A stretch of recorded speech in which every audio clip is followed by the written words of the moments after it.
Hello, ako po si Kuya Louie. Ngayon ay pag-aaralan natin kung paano mag-upgrade ng Windows 10 to Windows 11 na hindi nawawala po yung mga files tsaka application. Let's go! And all I feel is blue. Like Okay, so itong nakikita nyo ay screenshot na lang. Nakalimutan kong gumawa ng intro na video. Pero masasabi natin Windows 10 po ito. Unang-una, kung titingnan nyo po yung lower left ng screen na ito, may kita nyo po yung logo niya. Yan pa rin ang itsura. Sa logo ng Windows 11, nasa gitna na po yung Windows, tsaka kulay blue na siya. Kung titingnan nyo rin po yung upper left niya, yung recycle bin, iba rin po yung itsura niya sa Windows 11. Okay, kung paano natin gagawin yan, hindi mabubura lahat ng files tsaka application, pakita ko sa inyo step by step. So una, mag-download tayo muna ng Windows 11.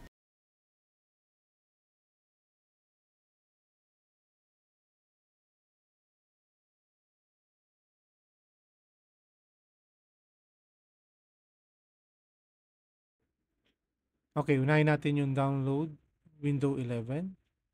Yan. Baba natin. Dito, kung mag-create tayo ng bootable drive, ito po yung pipiliin po natin. Pero since hindi po bootable drive ang gagawin natin, yan o, bootable USB, dito tayo sa baba. So, piliin natin yung download Windows 11 disk image ISO. So, i-click po natin yung select download. Yan, Windows 11, confirm.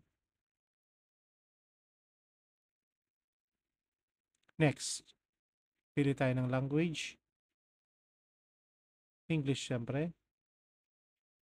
Confirm. Yan, tapos, yan, download natin 64 bits. Okay, tayo na po natin to.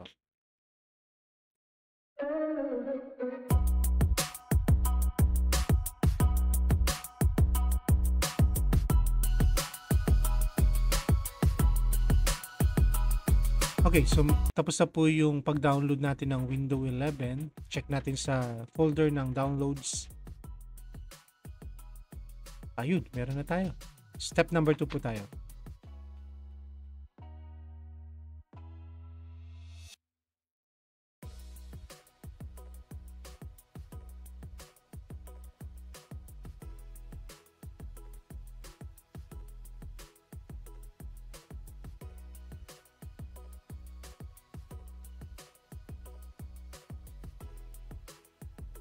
Okay, so pag kinlik nyo po ito, yan, pipiliin natin yung not right now. Kasi pag pinili nyo po yung download updates, matagal yan. Abutin kayo ng matagal, 5-6 na oras. Depende po. Tapos kailangan nakakonekta kayo sa internet.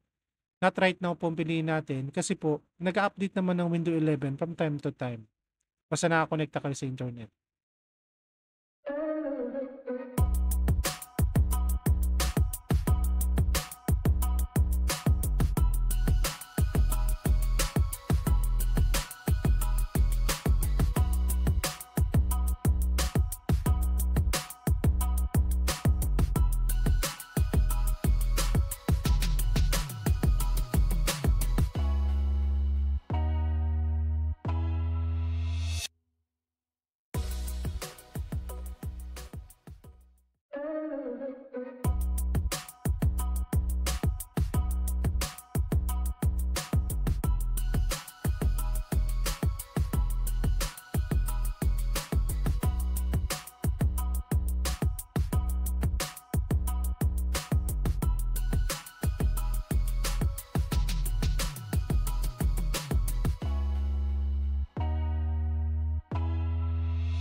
Okay, ito yung sinasabi ko sa inyo na last warning.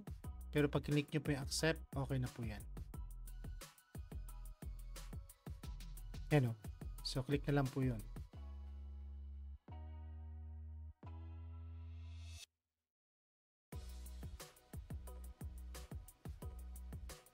Okay, so window 11 na po ito.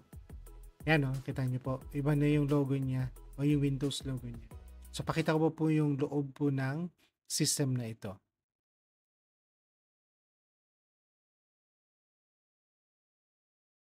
Okay, so window 11 na po ito. Kung titingnan nyo po, ito na po yung kanyang Windows logo. Kulay blue na po at medyo nasa center po siya.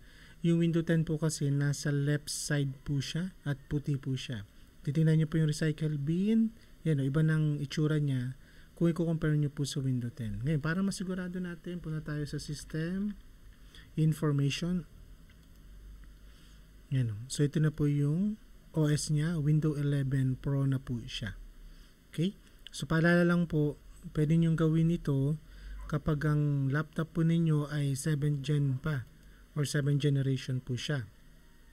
Pag 6th generation pa ba, hindi na po recommended na gawin nyo pang Windows 11 ang inyong laptop or inyong computer. Kasi malaki ang chance na bumagal po ang inyong computer. Hindi nyo rin ma-enjoy yung paggamit ng computer. Pero palagay ko ito, okay pa naman. Lalo na gagamitin lang to ng mga bata, pang code. Pang ayan, may nakikita kayong Visual Studio, Arduino IDE. So, pang code lang talaga ng mga bata. So, hindi masyado may harapan ang laptop na ito sa Windows 11. Kaya, kita nyo po, hindi po nabura yung mga files na nandito. Tingnan ko baka may laman po yung documents. So, hindi nabura yung mga files ng mga bata nung ako ay nag-upgrade from Windows 10 to Windows 11. So, ito po yung katibayan. Okay, so I hope nakatulong po ang video na ito.